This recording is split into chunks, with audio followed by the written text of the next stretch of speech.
all we have to do is always be in problem solving mode. You know, what are the leads? You know, what is your market and what is the biggest struggle in your market, and use that as your hook. Are people having a hard time finding homes in a certain price range?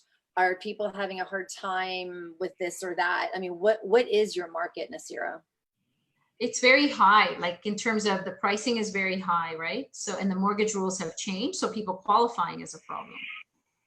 So, you know, thinking about the solution to that problem, you know, the first thing that comes to my head is, are you seeing, because I'm trying to keep it in a positive light, but what was going through my head is, are you having a hard time qualifying for the way the prices of homes are?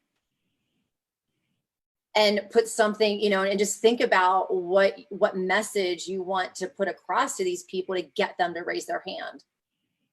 Because all it is a hook to find out where are they in the process and how can you be of service and assistance and what can you be doing in the meantime while they're in the process. And, you know, we can't solve everybody's problems. Yeah. Right.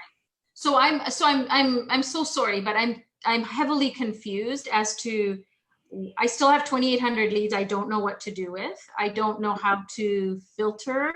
Okay. So we talked about the new. No, perfect. So I was going to do a recap. We talked about the new, right? Yeah. Those are the leads that are coming in continually. Yeah. We talked about the leads that you have not spoke to in the last 14 days. So this is going to be all your new leads coming in. And then the next filter are going to be your leads that registered 15 or more days ago, which is going to be the majority of your dashboard. Okay. And because it's going to be a phone list, we want valid or unknown. Mm-hmm. And we want activity in the last 30 days. Because what's going to happen, anybody out of the 3,200 leads, if you have not spoke to them and they're in tried to contact, they're going to fall in that 30-day filter of activity, and you don't have to think about who to call. So this number will be really large. This third one. Well, it's only going to be large if you have a lot of activity in your dashboard. So the ones that have no activity because they have no searches or anything aren't going to come up here. Yes.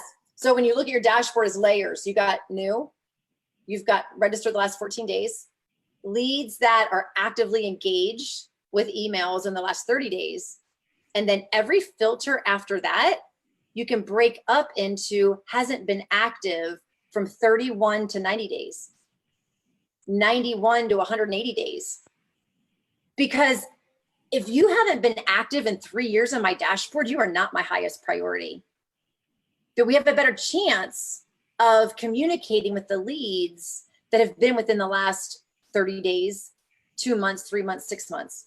But as the older they get, I really want to be texting and emailing them to start kind of washing them out.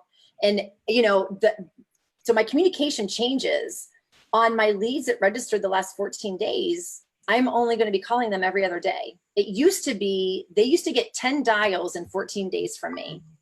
But we had to kind of back that down because we're not having the people answer like we did. So they're getting like 6 to 7 calls in the 14 days. And then it goes, when they fall, if I didn't get a hold of them on day 15, they're going to fall in the other filter, because if they just registered, they're going to fall in that filter, right? So I call those once a week. So when you open that filter, you can look at the last contact and sort it by least recent, and who hasn't had a phone call in 7 days or more is your call list.